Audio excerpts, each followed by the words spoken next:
Hello students, I am Suman Tevatia.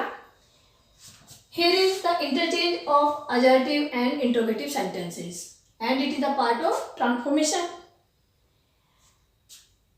आपने students पहली video देखी आपने जिसमें हमने क्या था start from question word, start from helping word. मैंने आपको बताए थे कि जो हम इंटरोगेटिव सेंटेंसेस बनाते हैं वो टू टाइप्स के तो होते हैं, इनके स्टार्ट फ्रॉम हेल्पिंग वर्ड और start from question word. Start from helping word मैं करा चुकी हूँ।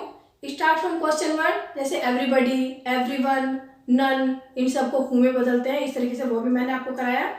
अब इसका थर्ड पार्ट है, यानी कि सी पार्ट बोल दीजिए, थर्ड पार्ट बोल दीजिए कि सम अदर चेंजेस, यानी कि कुछ डिफरेंट टाइप के भी चेंजेस होते हैं, यानी कि वो वाली उसमें नहीं होता है कि start from question word, start from helping word, यानी कि इससे अलग भी कुछ चेंजेस हैं जो मैं आपको इस वीडियो में कराऊंगी, यहाँ पर समझाऊंगी। ओके, तब आपके इंट्रोगेटिव सेंटेंसेस ये कंप्लीट हो जाएंगे। अब देख लीजिए स्टूडेंट, सबसे पहले देखिए, अगर आपके सेंटेंस में do not, it is foolishness या इट इज एक्सट्रीमली फुलिश, अगर ये वर्ड आते हैं स्टार्टिंग में, अगर ये वर्ड मिलेंगे तो आपको स्टार्टिंग में मिलेंगे, सेंटेंस के स्टार्टिंग में मिलेंगे। तो अगर ये सेंटेंस तीनों में से कोई एक भी मिलता है तो आप इनको हटा देंगे, उनकी जगह क्या यूज करेंगे, वाई। इंटरोगेटिव में चेंज करते वक्त आप इनको वाई में चेंज कर देंगे। मान लीजिए डू नॉट है तो उसको हटा दीजिए, वाई में चेंज कर लीजिए। इट इज फुलिशनेस है तो इसको पूरे को वर्ड को हटा दीजिए, इन थ्री वर्ड्स को, और वाई में चेंज कर दीजिए। इट इज एक्सट्रीमली फुलिश, इसको हटा दीजिए, वाई में चेंज कर दीजिए, यानी कि तीनों वर्ड हैं और इसको वाई में चेंज कर दीजिए आप। ओके, एग्जाम्पल्स देख लेंगे आप। First example, do not waste money like this. अब देखो ये आपकी सिंपल सेंटेंस है, do not waste money like this, तो आपके असर्टिव सेंटेंस है। तो ये क्या कह रहे हैं कि इस तरह से पैसे बर्बाद मत करो, इस तरह से मनी बर्बाद मत करो। तो क्या करें इसमें, अब हमें तो इंट्रोगेटिव बनाना है और ध्यान रखना है कि उसकी सेंस भी नहीं बदलनी चाहिए, मीनिंग वही रहना चाहिए सेंटेंस का। तो हमने क्या किया, अब डू नॉट आ गया इसमें, देखा आपने डू नॉट। अब डू नॉट को किस में चेंज करने के लिए कहा है, वाई में। तो हमने क्या किया, इसको टोटली हटा दिया, रिमूव कर दिया इसको हमने और वाई में चेंज कर दिया। बहुत ईजी है ये, इतने ईजी है, बहुत ज़्यादा ईजी है, बस थोड़ा सा समझ लीजिए। इस वर्ड को हमने हटाया, डू नॉट को, वाई लगा दिया। वाई लगाने के बाद फिर हमें कुछ भी नहीं करना है, एज इट इज इस सेंटेंस को लिख देंगे।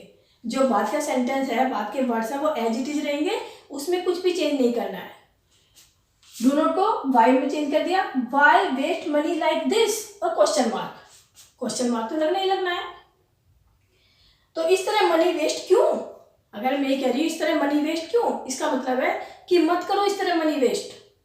ओके, नेक्स्ट एग्जांपल देखेंगे आप। It is foolishness to cry now. मान लीजिए कोई गड़बड़ हो गई, कोई नुकसान हो गया, कोई नुकसान आपने कर दिया, कोई प्रॉब्लम, किसी भी तरह की प्रॉब्लम हुई, तो आप क्या कहते हैं, अरे यार अब रोने से क्या फायदा, अब परेशान होने से क्या फायदा। तो इस तरह से वही सेंटेंस है ये, it is foolishness to cry now, यानी कि अब क्राई करने से कोई फायदा नहीं है, ये तो बेवकूफ़ी है, फुलिशनेस है। अब हमने क्या किया, यहाँ पे आ गया इट इज फुलिशनेस, तो इसको भी हमने इस वाले वर्ड को हटा करके क्या किया, वाई में चेंज कर दिया।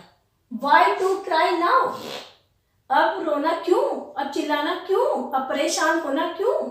और इसको हम ऐसे भी कर सकते हैं, अगर हम टू ना लगाना चाहे, वाई क्राई नाउ, अब क्यों परेशान हो रहे हो, वाई क्राई नाउ।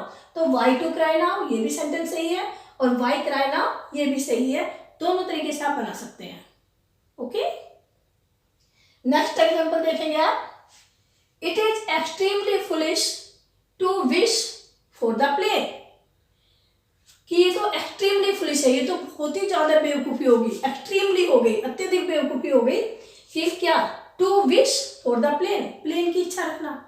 अब यहाँ पे सेंटेंस में क्यों कह रहा है कि सपोज मान लीजिए आपके पास या मेरे पास बाइक लेने के लिए पैसे नहीं है, गाड़ी लेने के लिए पैसे नहीं है, और मेरी इच्छा है कि मैं प्लेन ले लूँ। अब नॉर्मली ये तो ठीक है कि आपके पास बाइक है, आप गाड़ी लेने की सोच रहे हैं, तो सही है, लेकिन आपके पास बाइक और गाड़ी लेने के लिए पैसे नहीं, आप प्लेन लेने की सोच रहे हैं, तो क्या होगा, ऐसी कंडीशन में तो एक्सट्रीमली फुलिश होगा। It is extremely foolish to wish for the plane, तो इसको हम कैसे चेंज करेंगे फिर, इट इज एक्सट्रीमली फुलिश को हटा दीजिए, पूरे को रिमूव कर दीजिए और इसकी जगह आपको क्या लगाना है, Y. It is extremely foolish will change into Y. तो Y to wish for the plane. अरे प्लेन की इच्छा क्यों? ये तो बहुत ही ज्यादा बेवकूफी है, क्या प्लेन की इच्छा कर रहे हैं। ठीक, तो ये 3 वर्ड्स है, do not, it is foolishness, it is extremely foolish. तो इनको तीनों को वाई में चेंज कर देते हैं। एक रूल तो आपका ये हो गया। ओके, कुछ अदर एग्जांपल भी देख लीजिए। We can never forget Subhash Chandra Bose. We can never forget Subhash Chandra Bose. अब क्या है, अब इसके 2 तरीके से हम बना सकते हैं इसको। एक तो वही है कि हम जो कैन है इसका हेल्पिंग वर्ब सबसे पहले निकाल दें, और अगर हम कैन सबसे पहले बाहर निकाल रहे हैं तो क्या करेंगे, उसमें नेवर को एवर में चेंज करेंगे। नेवर को, जो आपका नेवर आया है उसको एवर में चेंज कर देंगे। कब? जब आप हेल्पिंग वर्ब से स्टार्ट करेंगे क्वेश्चन, इसको इंट्रोगेटिव सेंटेंस को। तो हमने इसको किया, कैन सबसे पहले निकाल लिया, can we ever forget Subhash Chandra Bose. तो क्या हम सुभाष चंद्र बोस को भूल सकते हैं? इसका मतलब नहीं भूल सकते। और अगर हम इसे क्वेश्चन वर्ड से स्टार्ट करते हैं, हम इसे क्वेश्चन वर्ड से भी कर सकते हैं। तो क्या करेंगे, इसकी जगह फिर हाउ लगाएंगे हम, वाई नहीं, वाई तो यहीं भी लगेगा, फिर हम हाउ लगाएंगे। फिर हम क्या करेंगे, नेवर को रिमूव ही कर देंगे। फिर वो वाला रूल काम करेगा यहाँ पे कि नोट है तो हटा देंगे, नहीं है तो लगा देंगे। यानी कि नेवर भी तो नोट ही हो गया उस सेंस में, नेगेटिव वर्ड है, तो नेवर को रिमूव कर देंगे हम। How can we forget Subhash Chandra Bose, कि हम सुभाष चंद्र बोस को कैसे भूल सकते हैं।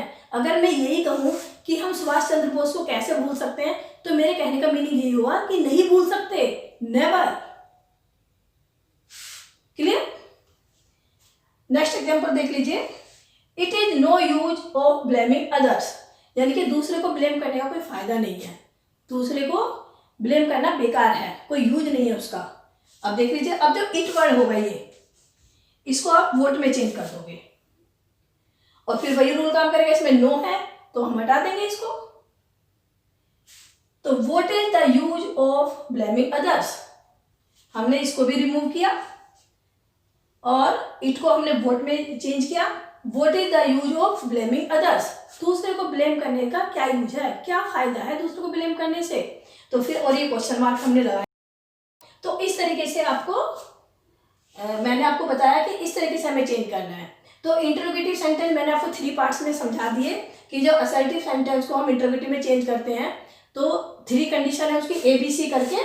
तो A और B पार्ट में आपको ऑलरेडी करा चुकी हूँ, ये C है और इसमें मैंने ये वाले रूल बताए हैं और प्लस कुछ अदर रूल्स भी बताए हैं। आई होप आपको ये क्लियर हो गए होंगे, मेरा मानना आपको क्लियर हो गए होंगे। Okay, thank you very much.